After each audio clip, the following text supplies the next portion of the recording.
Өдөр бүхний тэрэг мод тарих өдөр тохиож байна. Энэ жил жил бүрийн 5 болоод 10 дугаар сард бүхний тэрэг мод тарих өдрөөр иргэд болоод аж ахуйн нэгжүүд мод тарьдаг уламжлалтай Монгол Улсын ерөнхийлөгч Ухнагийн хүрэлцэх хаврын мод тарих өдрийн нээлтэнд оролцож Дамбдаржаа дахь нөхөрлөлийн ой цэцэрлэг түрээлэнд 80 гаруй хүүхэд залуусын хамтаар мод тарьсан байна.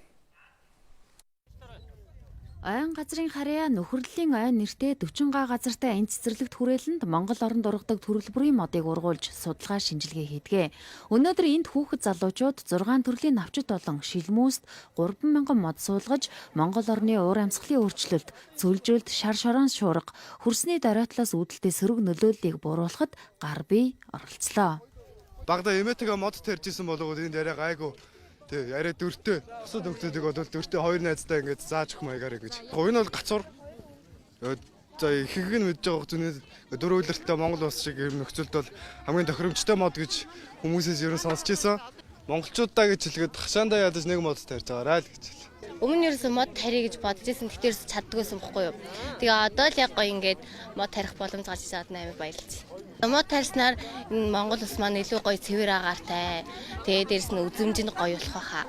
Тийм болохоор хэдүүлээ модоо тарьцгаая. Тэгээд эх орноо хайрлцгаая л гэж хэлээ да. Нэг мод тариал нэг насны буян гэсэн. Тэгэхээр зөндөл мод тарина да.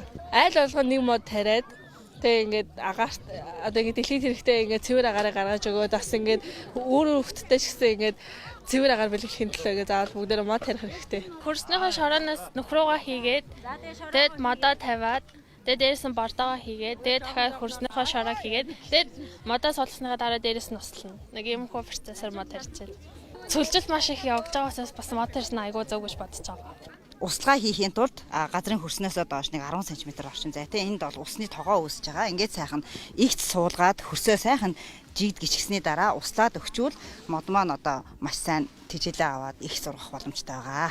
7-10 хоногтой услах хэрэгтэй. Хөрсний дээдлийн чигийн хэмжээ нэг 20%-аас 30%-аас бага болоогүй байхад нь нэмж услах хэрэгтэй. Энэ жил улсын хэмжээнд 4 сая мод тарихаар төлөвлөд байна. Ингэхдээ аймаг бүр 10 хүртэлх гол горих сонгож, нэг гол дээр 10 хүртэлх га талбайд 2 жилийн хугацаанд ойжуулна. Монгол орны нийт газар нутгийн 8 орчим хувь нь ой.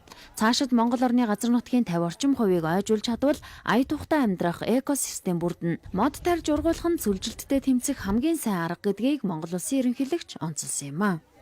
Тэр мод үндэсний хөдөлгөөн эхлээд 2 жил гаруй хугацаанд манай ард иргэд манай хүүхэд залуучууд маш ондоо сэтгэлгээтэй болсон. Хашаандаа мод тарих хэрэгтэй юм байна. Ой төгөл бий болох хэрэгтэй юм гэдгийг ард түмнэрээ маш сайн ухамсарлан ойлгож нэг ялангуяа манай хүүхэд залуучууд энэ ажилд итгүүлэн оролцож байгаад их баяртай байгаа юм.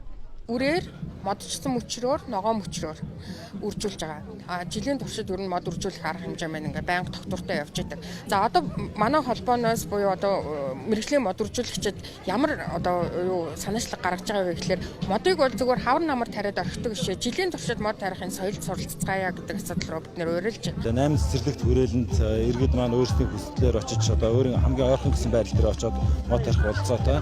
За мөн түнчлэн өөрийнхөө одоо хашаа одоо гудамж салбайд бас тарихад одоо бүхий л боломжит газрууд дээр бол тарих юмнууд ингээ нээлттэй байж байгаа. Бүхний тэр мод тарих өдөр 5 дугаар сар дуустал үргэлжлэнэ.